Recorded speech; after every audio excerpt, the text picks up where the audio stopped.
This episode of Capes and Lunatic Sidekicks is brought to you by Tweaked Audio. To get awesome headphones, go to tweakedaudio.com and use the coupon code SOUTHGATE to get 30% off, free shipping, and a lifetime warranty. Before you can get there, there's a link on our website, southgatemediagroup.com. Hey, what about our Newcastle crew podcast? What about us? What about it? Anyway, welcome to the Newcastle crew. I am Phil, and you know that voice you just heard. It's Lil Hellfire.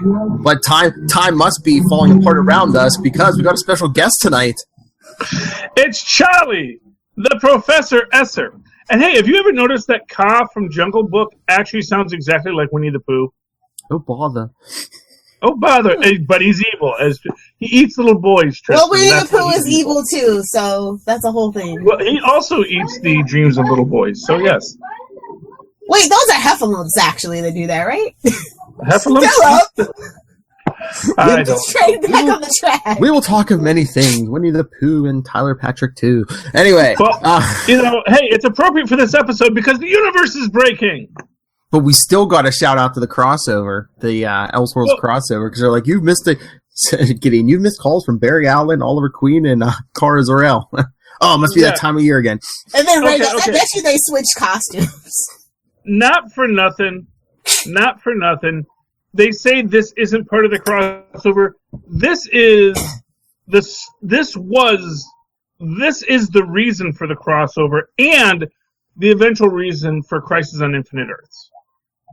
Because here's the thing, the universe is colliding because you can't reset the timeline. You just create another universe in which something else happens.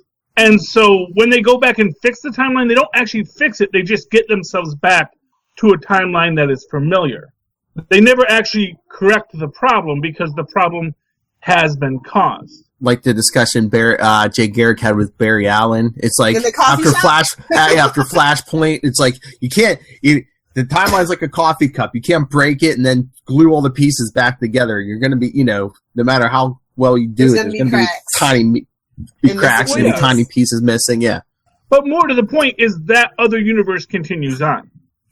That's why it is Crisis on Infinite Earths, not Crisis on 52 Earths. Of course, obviously, if there's infinite Earths, then it's not going to cause a problem if you lose a billion of them, because there's infinite more. That's the thing. Like, losing a billion Earths in an infinite universe, this is the whole problem because comic book writers like to throw out that word infinite and infinity, and really don't comprehend what that word actually means. It's like saying quantum. It's just fancy, and we move on. Oh, don't get me started. If we each ran the other way around the world, I'm sorry, that's not the show we're talking about tonight. No, that's not. I'm just saying, all that they put in the atmosphere, it's affecting people. That wasn't that Earth, though. All right, so what did everyone like better? The custodians of the chronology, or sirens of space-time? The Sirens of Space-Time made more sense. Because Gideon's smoking hot. Hello. Charlie's Angels. Okay, here's what made me maddest about that. They didn't explain Gideon. They didn't say if she was a hard-light construct or an android, and I wanted to know that. It's been established that when she gets in the physical form, it's like a robot, right? I feel like we've had that conversation. I just think it's like Andromeda. Like, that's my headcanon. I feel like they've said that before. I don't know if they've ever fully explained it, but I think it's something like that, yeah. Yeah. Okay. Well, like I said, maybe they did. I haven't seen that episode apparently. Seasons 1 and 2 are a blur because they're trash. So don't quote me on that. No, and Lilith was drunk. And not for nothing, I was down with either hard light construct or androids. I just wanted an answer to that basic question. That's why boobies were out, so no questions were needed. Well, and we Leather see that and boobies. Done. When the all dude. So they did the all dude and then the all chick legends, which was they should have kept Jamara or whatever makes weird pirate queen was. It just, I kind of get where they were going with both of those, but didn't it seem like the team was like either one of their friends, either Sarah gets killed or the guys get killed, and they're just like one or a few deaths away from like going like, I want to say totally racist, because like one magical creature kills their friends, and it's just like, we must kill all magical creatures. It's not even like demons; it's all magical creatures. Honestly, Phil, let's just be real. This was basically just the Zari time loop hedgehog done a little bit better on a larger scale. And more to the point, Philip, there's two things to make a point here. First off, one bad day. Yeah. It's one bad day and things go to pot. But more to the point, what Charlie is her name, isn't it? Yeah. What Charlie says at the end, that it's actually, of course he remembers that one. It's not actually who dies, it's the fact that they never befriended a magical creature. Yeah, I said, it's the Zari time loop episode. I get that, but I mean, and I know it's over the top because it's the show and everything, but it's like, if someone of a certain nationality kills somebody you love, are you going to go out and like start killing it has happened in real life. So. I know it has, but more to the point, Phil, no one died in the final universe. Yes, yeah, I know. That's the point. But they just went and became killers of magical creatures because they needed a new perspective. Because not for nothing, the magical creatures they were encountering were super dangerous. Mm-hmm. So they met the unicorn, and the unicorn looks all nice and fuzzy, but let's be honest, unicorn wasn't nice and fuzzy. It'll eat your nipple, yeah. We know. Poor man's a nipple down. Although we didn't get the resolution for Mona, is she a werewolf or not? Like, because the guy scratched her. Oh, yeah. Well, that timeline kind of got rebooted. But am I correct in thinking that Constantine's boyfriend, who we see at the end of the episode, that he was part of the team capturing the Hawaiian werewolf creature in the first part? That wasn't him? No, I don't think so. I don't think so, no. Yeah, because he had the Black Ops crew that was taking him out, and I thought that was him in there, because I think they opened that scene with him knocking over, and I forget her name, the caretaker lady, the Mona. former lunch delivery. Mona? Yeah. Okay, I didn't know, because I know that the werewolf guy's got a weird name too, so. Yeah. Yeah, but, and I know that her boyfriend... He was actually her boyfriend in another universe because they turned him into a rug. Yeah. Well, she said friend. Oh. Friend. He's a boy, he's a friend. Boyfriend, Lilith. Honestly, I like the Muppets because they gave me angel vibes. Yeah, it was great. Stop singing! It was the Pigs in Space episode. And that was awesome because I love Pigs in Space. Because Mick had the book that alters reality and called them to puppets of the time period. And he hooked up with the freaking godmother, the fairy godmother, and she's the new Captain Cold. I was like, I kind of want to see more of that universe. Well, you will, Lilith. That's the thing. I think all these universes are going to come back, even on these little levels, because you know what That's the kind of stuff that's going to be that stuff you didn't expect. And not for nothing, when they merge all the realities, you got to have a lot of cannon fodder in that universe. And the only way you get cannon fodder is by bringing him in from other universes. So I think you're going to see the puppets, and they're all going to use their whatever special ability they got out of the deal, being like the puppet abilities and fairy godmother nonsense, and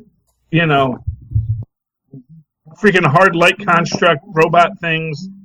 Okay, you're gonna see it all happen in that Crisis on Infinite Earths. Okay, here's a question: the custodians of chronology, A-Team or Guardians of the Galaxy or both? Well, yeah, but it's like, why were they using like shotguns and stuff? And like they're using like regular guns. I'm like, I mean, if nothing else, you have Ray Palmer who invented the Atom suit. He can at least make you. They let Mick be the team leader. That was my headcanon. Yeah. Well. First off, never underestimate how good a shotgun can be. Oh yeah, no. Yeah. You can put silver bullets in a shotgun, Philip. But you don't even have to be that good with aim. So one, they have a genius like Ray Palmer. Two, they have a time machine. You can go to the future and get some. But 3, it's a team of boys and they're idiots. Like I told you, the show is a clam fest, and they have an agenda. #feminism. That's what that was about, Philip. I'm just saying. And not for nothing, Ray Palmer clearly had a laser gun. In that timeline? Yes, because what did he shoot the leprechaun with, Philip? Okay. Yeah, remember? Oh, yeah, let's actually remember the episode. Okay, yes. Hit your button, the leprechaun with a green laser beam. That's what he does. And, because that's what Ray Palmer does. And you'll see that even in the later one, he's got the, super fist, because we're not going to pay for get the whole Atom suit out of storage. So, that's what we do. And that's Ray Palmer for you. But the other guys, and for what it's worth, you see later when the Sirens, they all got energy weapons. I mean, it looks like a gun, but you can see that they all have, lowies. So exactly what they were shooting is debatable. Whether or not they were actually shotguns or just things that they named after shotguns because they're familiar is entirely debatable. But, yeah. It's for aesthetics, Philip. The rule of cool. That's all that matters on Legends. Legends is all style and very little substance. That's why people are always cocking their shotguns, which actually just expels an unused cartridge from the chamber. Like, you only cock it just before you shoot it. You don't just randomly cock your gun. That's what she said. That's my one per episode. Cutting it up. What do you want, Charlie? I got what I need from you, buddy. I'm having phrasing. Editing. Hey, woozies. So what actually happened this episode? So we come up. Oh, remember the episode, Charlie. I was actually that episode of Super Connectivity. I was transitioning into the recap, Philip, because obviously someone has to take charge here. He doesn't listen to this show, apparently. I'm big all over. What show am I on, anyway? I forget. Is this the Legends podcast? Is this the Constantine podcast? What about our Newcastle podcast? The answer to that is yes. Okay. I don't. Well, you know what? I'm happy to be here. The intro. And for what it's worth, this is a very Constantine-centric episode, if not Constantine-heavy. Just the way we like it here on Newcastle Crew. Yes. That's right. There you go. But what I loved the best about this was the intros, and I wish we had more intros. We only really got 2 intros. Which is sad. Technically, no, it wasn't really so we got 3 with the puppets, and then we also get the cutaway for that spin-off backdoor pilot of Godmother and Heat. Wait, we're going to call it Hot Flashes. There we go. No, I told you, the best was like the Sirens of Space Time, because it was like all Charlie's Angels. It's like, hey, Hank, what's our mission today? It's like, really, it was the Sarah and Ava show. Like, poor Gideon. What's weird about that is, why is Hank all cool with them killing them when it's the ladies? Because ladies got boobies in there and leather, Charlie. Did I not say this already? Oh, okay. So he was hypnotized. He's still a man. And Lilith, that's why you can't have boob windows. And here's my... you take that back. That's the perfect reason to have boob windows. And here's my question. Like, even with the custodians of the chronology, like, if they're all afraid of them and they're, and they're worried about them, why are they letting them rule all over them? If they're afraid of them, why don't they bring in, a Flash or somebody to try to, bring them in or something? Well, first off, because the Time Bureau is evil. Yes. You saw that previous episode, right? Yeah, of course they're evil. They're in league with Neron. Yeah, but the demon's name Neron. Yeah, he's basically DC's Mephisto. Yeah. Yeah, it's not Raven's dad though. No, not Trigon. Yeah, that's Trigon or Neron. Trigon. I actually thought Neron was one of the Kirby new gods. Is he a demon or is he just a space guy that is hanging out with dead people? No, I'm pretty sure he's a demon, right? Yeah, he's an actual demon. Okay. Yeah. But, you never know what is science, what is magic. Sometimes it's indistinguishable if you're an idiot. Yes. Which, fortunately, this is a universe in which science doesn't have to be anything more than magic. In this universe... Mustard gas. Hydrogen gas, that's what it was. Hydrogen. Yeah. No, it's funnier when it's mustard gas. Anyway, it seems like in this universe all of a sudden we're getting a lot of like magic books. Because, there was that episode where Mick had the magic book. That's how he created that female warrior. And then the Elseworlds, there was all magic books. Well, was that a magic book or was it a science book? Well, that's what we were asking. They never explained what it was. Well, is it magic? Is it super science? Alien I'm just going to say that it's the Endless's book, so it's magic. Plot device. Yeah, it's a MacGuffin. I kind of like it's a Maltese all fifth-dimensional imps. It's an egg. That's my view. Is it's all fifth-dimensional imps all the way down. It's an egg MacGuffin. And I'd like to think that basically, because Superman's dealt with one of these books, and not for nothing, like, when did Superman? Oh yeah, I've seen one of those crazy rewrites universe books. Yeah. Oh yeah, I remember one of those. Yep. I know how those work. Honestly, they should have kept Zarya as a cat. I'm just saying. Button hurts. Hit my button. Okay, first off, and correct me if I'm wrong, did Isis used to have the ability to turn into a cat? Like, the second I saw that, it's like, oh, yeah, Isis used to turn into a cat, too. I thought it was a Catwoman reference, because that's Catwoman's cat's name. That's what I thought. Oh, Zarya? Oh, okay. Well, because her character is based on Isis. Yeah, I know, but very loosely. Yeah, very, very loosely. But I thought for some reason, the second I saw that, it's like, it's in my head now. I have to look that up now. Did Isis actually turn into a cat? Because then maybe she keeps the power to turn into a cat. Yeah, that was the weird thing. Because it was like every timeline basically they went to, she was a cat. Yeah, because that's what the fairy godmother turned her into. Yeah. Until she turned her into a puppet. Which, there's worse things to be. As you do.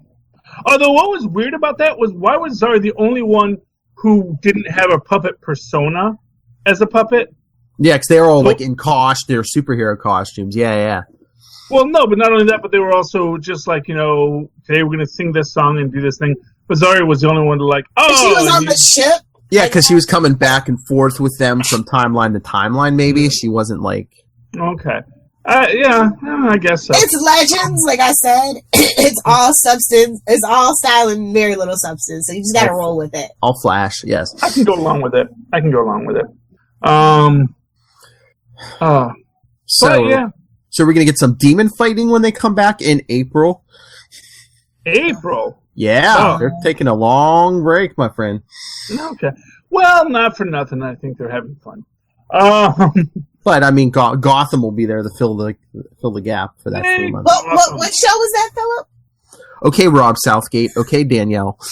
Oh, you just wait till the Batwoman podcast. Why? Who's doing that? You?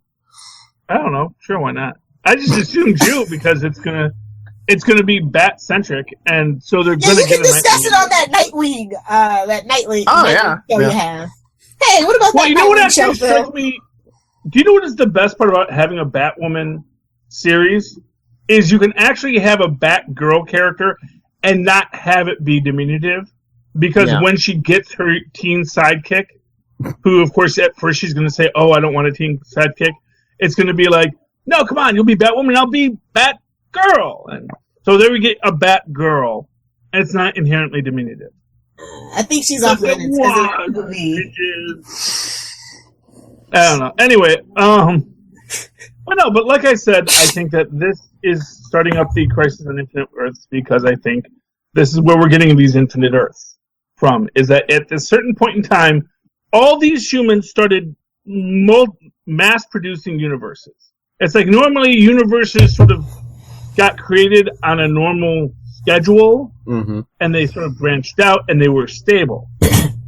But that the humans are, by their nature, destabilizing the multiverse, and that's where we're going to get the Crisis. Charlie, you've given us way more thought than the writers, and we appreciate it.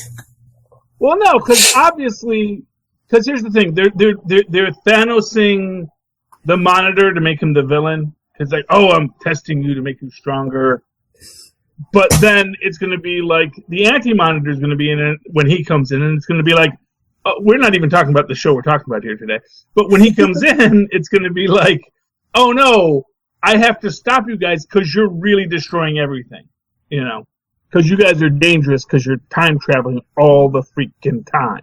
Honestly, I feel like Legends is a redheaded stepchild, and it just is what it is. Yeah. Well, that is true. That is true. And I like how they made them say hard pass. They know they wanted to be a part of the crossover. They know they did. Their feelings were hurt. Yeah. It's entirely possible. Gary got to be in it, so it's just like... Yeah, Gary was there. Well, yeah. Well, basically, you got to have Gary. It should have been a Bebo. It should have been Bebo. That's who should have defeated Negan, was Bebo. Now I'd have been happy. Yeah. I want my Bebo merch! There's not? No, I've looked. There's not a McFarlane Bebo yet? I would not buy it if it was a McFarlane toy. I believe Phil and I have had this conversation before. So I would hope it wasn't my McFarlane toys. I just need to get my unpopular opinion out of my mouth. Oh, because it's such great quality for collectors. Okay. I'm not saying McFarlane's good. I'm just saying McFarlane does a lot of toys. Yeah, but that's like Warner's. Yeah, but would they do stuff for Warner's though? Mattel should put it out, or whoever makes the Sesame Street plushies. That's who should put it out. The Sesame Street plushies are owned by Disney, so. Oh yeah, Muppet. Never mind. Yeah. They own everything, Lilith. Everything. Well, yeah, that's up to you guys. Worship your mouse overlords. Like that's your deal. But I don't know. They own The Simpsons now.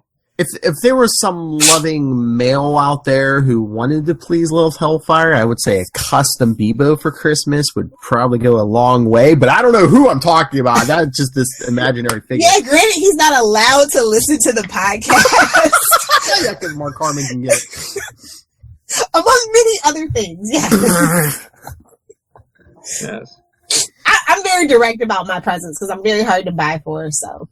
And he actually pays attention, so I actually kind of sort of expect something like that. Or the Bebo socks that Gary had on. I bet you No pressure, babe, in case you're not going to listen. I bet your shoes would be a safe bet. Yeah, there's a lot of shoes in that. Anyway, yeah, I just want to strangle him. 3 pairs of shoes that are the exact same shoe, but 3 different colors. As you do. God, you guys are such boys! That's all. That's all my wives. It's the same shoe. It's a girl thing, Charlie. Yeah. I know. My wife has lots of shoes too. I just, they need each different colors. I just won't pan up. I'll just, we'll Why you got them hanging from the ceiling? I got a shelf above me right here with shoes too. So yeah. Anyway, I don't know. Like, I just want to beat up Hank. I want to punch him in his. He's got a punchable face, and I don't know if it's because he's Biff or, I just don't know. He's got a punchable face. Well, he is a villain, and he is manipulating people. But is he actually a villain, or is he? Is he just being manipulated? Is he, or is he even possessed? For that, yeah. Ooh. Okay, can we just talk about Brownie Face? Like, ew. Like, it's not like I have that phobia of holes and stuff, but no, like we could have done without that. Well, I think that's a stock. That's a stock effect. Burnt Brownie is a stock effect. Yeah, what do you mean when he turns into the? I saw that as like honeycomb face. It's actually supposed to freak you out. It's a demon. Like, yeah, exactly. It's meant to be the most repulsive thing they could say. Basically, what they said is, what would be a look that would really scare the heck out of you if you saw it? And someone said, what if they, instead of a face, they just had 1,000 little holes? Yeah, I couldn't watch the cult season of American Horror Story because they kept showing stuff like that. I was just like, I don't. Yeah, because the whole idea is, the minute you see those holes, you think 2 things. What made those holes? What's going to come out of those holes? What's going to come? Oh, phrasing. Phrasing. You better have that as a drop, Philip, or we're fighting. What, coming out of those holes? What made those holes? Anyway, but that's the point, but that's why it's scary, because, there's no more primal fear than the fear of death and the being devoured by worms that happens when you die. And that's what that is. That is viscerally imagining that idea of all of the worms crawling in and the worms crawling out. The worms playing pinnacle in your snout, eating your teeth and rotting your brain. And that's the end of your wonderful days. I don't know. So I like when Sarah and Constantine have drinks. That was a good thing. Oh, one of those adventures. Yeah. I heard a lot of people complaining, I guess, because they didn't know that Constantine is bisexual/pansexual. And I was just like, I had to like correct that on a lot of words. I'm like, obviously you're not a fan, and it's okay. I'm here to school you. It's fine. Yeah, that's been in the comics for how 2002. Yeah. Yeah. I don't know. That's surprising. CW. So I was just like, where you been? Not for nothing. Were they just fans of the Keanu Reeves film? You know what? If you're a fan of the Keanu Reeves film, email us. Tell me why, so I can come find you and fight you and tell you why you're wrong. I think the only one there might be Keanu Reeves fans, but I don't know if there's fans of that movie specific. Well, I guess there could be. Oh, you know what, Philip? Every film. Yeah, every film, no matter how great. Every great movie has its distractors too, but. Yeah, but I'm just saying. There's fans of every film, even that last Fantastic Four movie, Charlie. I'm sure there is one. There's got to be. Well, I think Josh Trank liked it. Yeah, Josh Trank, yeah. Michael B. Jordan fans liked it. They're like, yes, he gets to be rebirthed in the MCU in the tradition, the grand tradition. Yeah, except they killed his character. Or did they? Well, if they bring him back, I'm going to be sad because his whole thing was, no, I would rather die than live as a prisoner. When do they listen to the whims of black men? Let's just be real. Yeah, you do have that someone could bring him back, just like they're going to bring back. Well, actually, no, they're not going to be bringing back Diamondback anytime soon because he's not for 2 years. Oh well. Oh, the politics of it all. We'll talk about that on Super Connectivity. Ding! Anyway. Who's the MVP for you guys this episode? Constantine. Yeah? Really? I liked his conversation with Zari, but that's about it. When she was the cat and she put her paw on him, I was like, oh. He's like, you're so fluffy. I was like, yes, thank you. Diffuse the situation. I mean, I think that's the kind of the point of this episode is like, I mean, look what could have happened in the Legends if Constantine hadn't joined the team. I mean, he did for selfish reasons, but I mean, look what would have happened if he hadn't joined the team at the beginning of the season. But again, as was established, it wasn't Constantine, it was Charlie. That actually was what caused the thing. That basically the effects that happened weren't just because of Constantine, it was because they actually befriended a magical being. I'm gonna say, as far as MVPs of the series, first off, the only thing I would say for Constantine is that I love when he catches the cell phone. Because that is such a Groundhog Day kind of moment, where just he knows where it's going to be and he catches it, and then I think I remember something's going to fall. Oh yeah, yes, but so that was, and hey, he makes the catch, and that's what an MVP has to do. So I mean, that's a good thing. I'm actually going to say, who's my MVP? Well, I mean, honestly, I got to go with Charlie because I think it was Charlie's episode. Well, yeah, and not just because we share a name. She probably spells it with an I, and I spell it with an IE. So, actually, we probably both spell it with an IE because that is the feminine spelling. I don't see her as a Charlie with a Y kind of girl. She isn't. It's an IE. Yeah, so we actually do spell it the same way. No, your name is Chaz. Sorry, that's just how it has to be. I'm fine with Chaz. Chaz is my classic name. Oh, by the way, Philip, I guess we might have to cover a new season of City of Demons for Constantine, apparently. Yeah, isn't that what Charlie was saying the other day? Yeah, I finally saw it, and I was like, what? They snuck that in. So after Gotham, the CW app now. You don't just keep it on there. There's a lot of good, well, for me anyway, there's a lot of good stuff on the CW. Well, honestly, they've been selling me on it with my watching of the CW, because every other commercial is about CW Seed. And it's free. Exactly, which is like the weirdest aspect of it. It's like, how sometimes we say it seems like DC doesn't know what it wants to do. Well, you can't skip the ads, so that's how they make their money. Well, yeah, I don't skip ads anyway. That's how you... Excuse me? Shots fired! Well, no, I mean, first off, if you skip the ad, then when do you pee, Lilith? I drink a lot of beer while I'm watching television, and I will need to pee.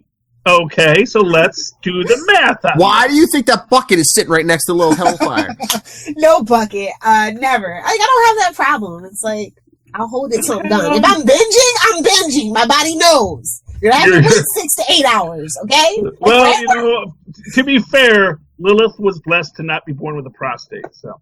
Not a male prostate, no. There's one drop! Yeah, I don't think women don't have prostates, Lilith. That's like our one.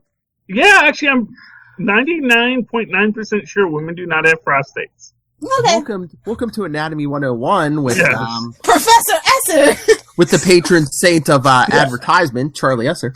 I mean, unless I fell into another universe recently in which women do have some sort of prostate. No, they're puppets, but they still don't have prostates. As far as I know, women have no prostates. Okay. And as you age, your prostate makes you pee for reasons. Don't know why. Well, it doubly sucks to be a boy then. I'm sorry that happens to you. I think they said when you age, if you get you can get like an enlarged prostate, which might make you pushes on your bladder. Yeah.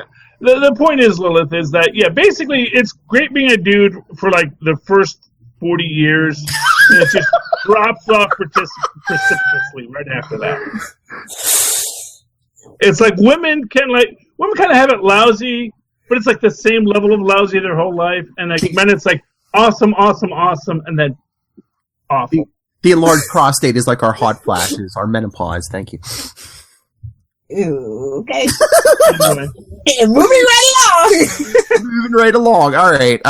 So what did everyone grade the episode? I gave it an A.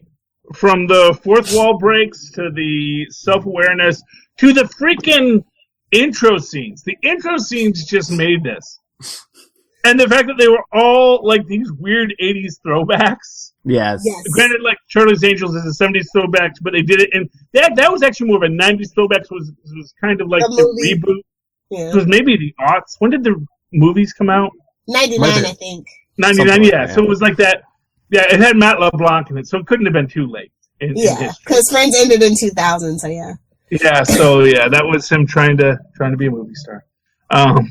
Man should know he plays he's like Tony Danza. You take a dumb guy role. There's always work for a dumb guy. If you're a good-looking dumb guy. With Tony Danza, you have to make sure that the character's name is Tony, or he will not answer. Well, he has difficulties. That is known. But see, that's why Matt LeBlanc is such a great actor.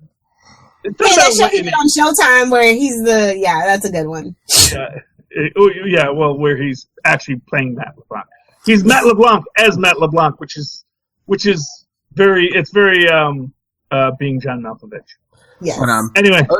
But I looked it up. I did get confirmation. Lilith, did you see, not to interrupt, but did you, they were fighting that evil puppet at the end, Charlie, which was where they were at last episode before the timeline went bonkers. Yeah, what was it? Spike John or Johnny Spike? Mike the Spike, yeah. Mike the Spike, that's what it was. But we were. I thought it was who. I saw that say who the guest star was, but you know who that was, Charlie? Yeah, Paul Rubens. Was that? Yeah, it was. Oh, that was Paul Rubens. Oh, what a waste. No, Paul Rubens was great in the role. I mean, that was actually what I was thinking I was going to say was the MVP. But he was really more in the last episode than this one. Yeah. So. If I had been a last, I said, Mike the Spike 100% was. Maybe he'll be back in Puppet Steinball. Oh, yeah. Maybe he'll be back. No, I want live action version. He's not been killed, so he's locked up in the bureau. So it'd be funny to see this little puppet in a cell. Oh, you mark my words. Mike the Spike is coming back. Mike the Spike is going to be there. He's an opener because he's going to escape, and he's going to be like the leader of all the monsters. And that's when we're going to get the Mona and her werewolf boyfriend. Or the whole thing with Neron, if they have to go to hell, maybe they take Mike the Spike back to hell or something. Or Mike the Spike's the one that can get them into hell. Oh, get Constantine's boyfriend back because that's how you do it. You got to negotiate. It says, hey, I got out of hell. I can get you back in. Well, it's not like they actually got out of hell. The legends broke the seal, so. Yeah, but you still had to know where the hole was. It's not like true in a lot of circumstances, actually. Crazy. It's not Wade's World, but it's filling Lil. So what are you gonna do? Yeah. But anyway, no, I mean, Mike the Spike was awesome. That was Paul Rubens, so that's good to know. Nice. Lilith, did you grade this episode? A B+. Because like I said, I just felt like, okay, we've been here before. It's just a grander scale. And Zari should have stayed a cat, because I don't like Zari. You don't like Zari? I feel like we have so many duplicates of characters. It's just annoying. Like, her and Mick at times, and like, Zari is whoever they need her to be. Like, she doesn't have a personality. It's all malleable. And it drives me insane. So. Well, she's a young girl still trying to figure out who she is. She grew up in an apocalyptic wasteland, if you don't mind. Lazy writing. Sorry. Well, yes, that too. I mean, you both have valid points. So I'll split the difference. A-. Okay. Yeah, I mean, it was a good show. I enjoyed it. It was a good episode to keep you on tenterhooks until April, for sure. Now, I think it would be dope. I don't know what 420's on, but I think it would be funny if if it worked out for 420 to come back, because this is the perfect show for that kind of audience. I'm just saying. Oh, yeah, I think it high like half the time, yeah. Nate does, for sure. No. I want the real Zari, not the real Zari. I want the real Amaya back. Like, I'm just being real. Sorry, really, I like this character, and I think the actress likes her too.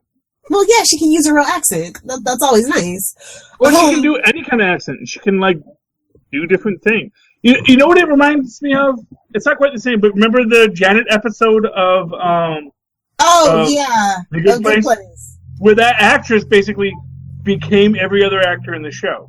Yeah, true. And that was just so much fun to watch, because there were moments where I was like, "Wait, are the other actors dubbing in?" And I'm like, "No, that's just her. That's just her being all of her castmates." And that was awesome. And we got to see Blanche Janet, so that was fun. Why don't we have a Good Place podcast? Make one. I mean, it is the Southgate Media Group. Yeah. Well, you do know I am very lazy. I'm already in 70, I know. Yeah, Well, I mean, technically, it's like one show, then another show, then another show. They're all in the same. I'm a bombastic fellow. I am bombastic. That is true. I'm not a fancy man. I am not a fancy man. That is true as well. Oh, did you want to talk Batman Damned really quick, Phil? Yeah. Since it is Comic Book Wednesday, we're actually recording on Comic Book Wednesday. Oh, first you want to record every night as Legends comes out, and then the week we can because of the crossover. Then you're like, oh, we finally get to record on New Comic Wednesday. Well, yeah, didn't it get pushed back? Wasn't it supposed to be out in November, even though it's every other month? Yeah. I think because Bat Dong pushed it back or something. Bat Dong Gate. Oh, yeah. Okay, so not enough Constantine, obviously, is going to be my first criticism. Yeah. So his narration is meandering. Is this really Gotham City and stuff, or is this this is an alternate universe for sure. Land of the Dead? It might be the afterlife or something. Yeah, it seems like it because how he perceives it. Yeah. Especially this issue, we got the weird Etrigan and it is the Joker. Joker can't be dead. That's Batman's worst nightmare. That's how we get the Batman who laughs, bro. Just saying. Oh, that came out today too. Batman Who Laughs #1. Yep. I know. I'm trying to do them. And what was up with that Harley at the end of this issue? I mean, how much can you really do with Harley? I mean, it looked like almost looked like we were gonna get Harley nudity this time, but no. But then, she was almost looks like she had a big surgical scar down the middle. I don't know what they're doing, but I like the artwork most of the time. But sometimes it goes from it has that Soldier X problem where the grotesque might be too much and need to tone it down. Yeah, I think they're going for the horror's sake. It's like yeah. I love the artwork though. The lines are clean, the lettering, everything about it. But like I said, they just kind of lean into the grotesque a little too much at inopportune times. Yeah, and I think this is like some version of hell because they keep playing with the thing where it's like, oh, was Thomas Wayne cheating on Martha? And more like Martha was cheating on Thomas. Alfred. Yeah. But you know, in regular continuity, they're never going to go there. I don't know. Give it 5 more years, they'll destroy anything. Yeah, I mean, isn't like Martha officially crazy in regular continuity now? That like, oh yeah, that was totally the thing. Now that Martha was a little bit off. Well, she was a rich blue blood, so it's believable. Just well, yeah, it's totally believable. Honestly, I'm not even that convinced that. So she had an eating disorder. Because clearly their kid is not together there. Runs in the family, they say.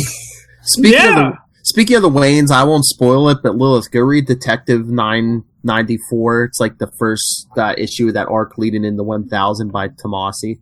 Okay. It's pretty good.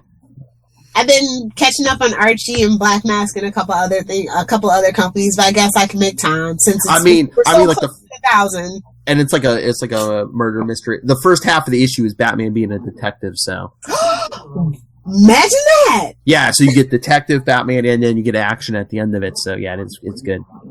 Okay. By the way, Lilith, what's going on with Riverdale? Because they were hyping this episode tonight of Riverdale nonstop while I'm watching all these episodes. And the school gets shut down with a virus or something, and is there like magic stuff going on in this? Yeah, there's a Griffins and Gargoyles, which is like their version of Dungeons and Dragons. Like every season is just kind of like a different thing. Like season 1 was a murder mystery. I don't know what's going on in season 2, but season 3 is like this mystical like thing. And I feel like it's because they're getting ready to do a Sabrina crossover secretly, so they had to like change that tone to make it more malleable. We could do a Legends. We could do a Legends Riverdale crossover. Constantine. Hey. Oh, Greg Berlanti verse. That's the only thing that I could say about it. But yeah, I don't know what's going on with Riverdale this season. It's weird. Okay, yeah, because I'm watching this. I'm thinking because I was feeling definitely. Oh, they're crossing over with Sabrina. That's cool. I like Sabrina. They might be. Sabrina's awesome. But, do not forget, guys, to check out, if you're watching The Chilling Adventures of Sabrina, December 14th, the Yuletide special, I believe is what they're calling it. So, yes. But does that take place before this season or after? It's in the middle. In the middle? Oh. Like, it's going to be the bridge between that, because the second part of the season comes out in April. Okay. So this is just like to hold us over and give us something to talk about. So it's like a Doctor Who Christmas episode. Yeah, basically. Okay. I got you. Yes. Okay, I gave Batman Damn #2 a B+. Yeah. The story is a little plotting. I think I need that narration to be cleaned up, but the artwork is what really saves it from being like a B-. Yeah, and they need to explain more what the hell is going on. And issue 1 was pretty like, wow, not even like a good setup, so I was expecting a lot more explanation, especially since it was delayed. Just saying. Yeah, despite what you may have heard about issue 1, they didn't slap you in the face with it. So. No, this is what's below the utility belt? Yes. The strange stirrings in his utility belt. That's not shark repellent. Are we sure? Yeah, I don't know, Philip. I think it might have been a tube sock. I think it might have been a tube sock. Tear gas. Yeah. Anyway. Yeah. I did not get to read any of my... Well, I read half of Bitterroot #2, which is very good. Well, again, to read your comics and we can discuss it on Super Connectivity. I know. It's like, I'm sorry. I wanted to watch Supergirl to finish up on the Elseworlds so I could complain about how you can't go down the earth by running. It's like, hey, what if we took the first part of Superman 2? That was Superman. Wait, 1. That was Superman 1, wasn't it? Oh, that was Superman 1. Yeah, that's right. Yeah, actually, no, there's no Superman 2 in this. I can't recall. Unless you count that hammer. What was that hammer? It was Thor's hammer, as far as I know. Was it Steel's hammer? Jane, what? Was it Steel's hammer, maybe? Oh, I don't know, maybe. I'm assuming she got it out of the Fortress of Solitude, so... I don't know. They better bring Shaq back if they're going to have Steel in this series. That's all I got to say. You shut your mouth. I'll come up to Jersey for that. I've actually been wondering, like, who if they should get Dean Cain to be Superboy Prime. He was the father, though, so... Ultraman. I mean, we live in a multiverse, Philip. Come on. Oh, that's true. JWS has multiple characters. Yeah. And Kavanaugh plays everyone, yeah. Yeah, I was going to say, Yeah. And he directed that episode. Like, it was ridiculous. The 100th episode? Yeah, he directed it. Of which... I'm sorry, which show are we talking about? Legends? No, Flash. Flash? Okay. Without Arrow, there would be no Arrowverse. Just always remember that. And on that note... Hey, by the way, why does the Arrow have kryptonite? Because he's a boss! Well, I don't know where he got it, but he did have it last year for that crossover, so... Because he's a boss. Deal with it. There is precedence from last crossover, but yeah. Because he's the green bat. He's Walmart Batman, okay? There, yeah. I said it. Moving on. He's supposed to be Batman in this universe, you know. But super speed. Because clearly Batman... Speed Force. Plot Force. Ain't got to explain nothing, bro. Plot Force. That's how we roll in the Arrowverse. All right, let's get out of here. Yes. Special guest Charlie Esser. Where can people discover your wisdom on the internet? Well, you can always write to me on that old-fashioned email way to ask me a question directly. If you say, Charlie, why is this the way it is? I will tell you if you write me at superconnectivityblog@gmail.com. That's superconnectivityblog, all one word, @gmail.com. And, of course, you can follow me on the Twitters as I live tweet things occasionally when I have time, which I have very little of now. At Charlie Esser, that's CharlieEsser. Yes, SCR. Look for the 2 E's in the middle. For quality. Bing! And there you go. All right. Miss Lilith Hellfire, Siren of Space-Time. Where can people get a hold of you? If you guys want to send me some Bebo merch, at Lilith Hellfire on Twitter, Instagram, at Lilith Hellfire86. If you want to talk Smallville or Superman, at Save Me Pod on Facebook, Pinterest, Instagram, and or Twitter. Fight me, man. All right, and you can always email us, newcastlecrew@gmail.com, facebook.com/Newcastle Crew Podcast, at Newcastle Crew, Twitter, Instagram, Podcast, and the voice 614-382-2737. That's 614-38-CAPES. Matt Ryan, we're still waiting for you. Katie Love, I like it. There you go. I can thoroughly recommend this. Have a big discussion about the big window. Anyway. And pretty comfortably. The second was... Join us next time, everyone. This one is shut. Yeah, I gotta figure out how I'm gonna do that boo window thing for the Spider-Verse episode. I listen! He's all about the boob window. That's right. So, yes. Well, first off, it's not a boob window. It's a décolletage window. Let's be fancy. No! Do you even know us?